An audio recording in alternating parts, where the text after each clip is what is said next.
Oahu of the Hawaiian Islands has been an important base for the United States Navy since 1875. By the 20th century, it served as an important naval base to support American interests in both Asia and the Pacific. It was a coveted assignment for American servicemen because even then, Hawaii was seen as an exotic vacation paradise filled with the beauty of the locals, the inviting aloha culture of hula dancing and music, and of course the iconic, sun-drenched, tropical beaches. But on the other side of the Pacific, a task force of Japanese warships and aircraft carriers were secretly steaming towards the Hawaiian Islands, carrying an attack force of 353 bombers and fighters, preparing to destroy the lull of paradise. They did so in response to the United States Navy deploying its Pacific Fleet, including its workhorse battleships, to stand against Japan as the only viable roadblock from its imperial ambition to conquer all of Asia. Thus, the Japanese military command planned a surprise attack to destroy the United States Pacific Fleet in Pearl Harbor, and in doing so would be unopposed in conquering and plundering all of Asia for its resources. On the morning of December 7, 1941, a peaceful calm before the storm of war embraced Honolulu one last time. American sailors were catching up on sleep from a night of revelry or playing catch on a quiet Sunday morning, while their ships were docked in the peaceful waters of the harbor. Meanwhile, 230 miles north of Oahu, the Japanese fleet is readying its attack. The bombers take off from the carriers, its roaring engines piercing through the sky in the midst of the scenic tropical mountains of Oahu. Like birds of prey swooping down upon its victim, the bombers first attacked the airfields, destroying or damaging more than 300 American fighters and bombers that were parked outside on the runway tarmacs, not anticipating an attack from the air.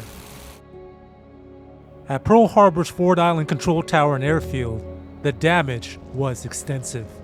The twisted wreckage of destroyed aircraft littered the runways as markers of the deadly attack, while the damaged hangars billowed in smoke in the background. Today, old hangars from the attack from over 80 years ago, like Ford Island's Hangar 79, remain standing as a visual record of the attack on that terrible day, with bullet holes from the attack that can still be clearly seen on the hangar front door window panes like scars from a vicious wound. After destroying the American fighters on the airfields, the attack focused its furious assaults on the ships docked in the harbor. In all, the attack damaged or destroyed nearly 20 American naval ships, with 2,403 people killed and another 1,000 people wounded. The following day at the nation's capital, President Roosevelt declared, "Yesterday, December 7th, 1941, a date which will live in infamy. The United States of America was suddenly and deliberately attacked by naval and air forces of the Empire of Japan." With this, a giant nation that sought to avoid entering a world war awakened its might as a world power and entered World War II. Today, Pearl Harbor still remains the headquarters of the United States Pacific Naval Fleet. Projecting the might of the most powerful navy in the world, the base also serves as a national park memorial to those who lost their lives during the attack. It is the most visited site in the state of Hawaii, with an estimated 1.8 million people from around the world who visit Pearl Harbor every year, who have an opportunity to learn of this watershed event in United States history. One prominent memorial is of the battleship USS Oklahoma on Ford Island. After torpedoes hit her hull, the ship capsized, killing 429 men of her crew. Today, a monument declares her proud name, and white pillars marking the names of each crew member who lost their lives during the attack are memorialized. The pillars serve as a visual metaphor for an old naval tradition called manning the rails, as though they are standing in attention on the deck of the ship. Perhaps the most iconic memorial in Pearl Harbor is the USS Arizona Memorial. The Arizona was a mighty battleship with a crew of 1,412 men. During the attack, a Japanese bomber targeted the ship, where she sustained a direct hit where her munitions were stored, causing a catastrophic explosion that killed 1,177 of her crew members, including her commanding officer. Because the memorial is over the water of the harbor, access to the memorial is through boats operated by the United States Navy.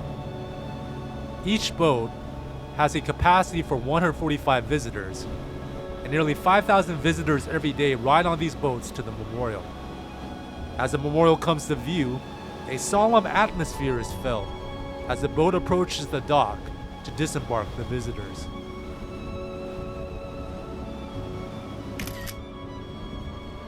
Upon arriving and entering the actual memorial, one is overwhelmed with the Oahu sun reflecting on the white pier structure that is simple and beautiful at the same time. Overhead is an American flag that flies regally over the ship and crew that serve the nation. Looking out from the memorial, you can see the remains of the turrets of the once mighty guns of the battleship that protrude from the hull of the ship that rests below the memorial, and is the final resting place for the 1,102 sailors killed in that fateful day. Within the inner chamber of the memorial are the names of all those who lost their lives in an instant from this attack, showing how fragile life is. Each name representing their own individual story of families grieving the loss of a loved one.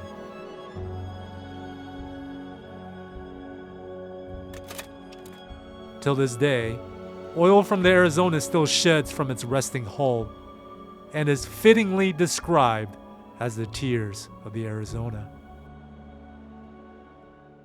Although the attack appeared to cripple and devastate the fleet, most of the ships were salvaged and repaired and fought again during the war. In fact, the Naval History and Heritage Command stated that civilian naval divers spent 20,000 hours and 5,000 dives to salvage the ships. It was called the greatest salvage job in history. In fact, the salvaged battleship USS Nevada was the flagship for the D-Day invasion of Normandy on June 6, 1944. The Nevada would later be part of the fleet of ships that would later victoriously enter Tokyo Harbor at the end of the war. In October 1944, the USS West Virginia, USS California, USS Tennessee, USS Maryland, and USS Pennsylvania, all supposedly lost at Pearl Harbor, helped defeat and cripple the Japanese Navy in the Battle of Leyte Gulf in the Philippines. The very ships thought lost in Pearl Harbor were the same ships that helped the United States to victory. In seeing Pearl Harbor and the great salvage of the battleships, I see a spiritual illustration. In the war called the Great Controversy, the enemy of souls seeks to take us out of the fight and sink us in the mire of sin and discouragement. It appears that the church is about to fall because of the brokenness of its members, because we have all sustained the heavy damage of sin. But Jesus came down with the greatest salvage job in history to heal and restore us and to save us from our sins so that we could fight again the good fight of faith. As the salvaged battleships return back to service to fight and gain victory, so too Christ is seeking to heal and restore us if we let Him, and salvage us so that we could gain victory over the beast, his mark, and his image, and Christ will lead us to ultimate victory. Do you feel broken by the constant attacks of the enemy? Are you wounded by the stings of sin? Know this, Jesus came down to this earth to salvage and repair us and to heal and restore us so that we can be made whole to fight for Him in this war called the Great Controversy. He's seeking to heal and restore us today, broken people, to be perfected and to be beautiful in His time to glorify His image. Today, you could find healing and restoration. Today could begin your road to healing, to be salvaged from the brokenness of bad choices. Today, Jesus is seeking to repair and restore us. Why not accept this healing today?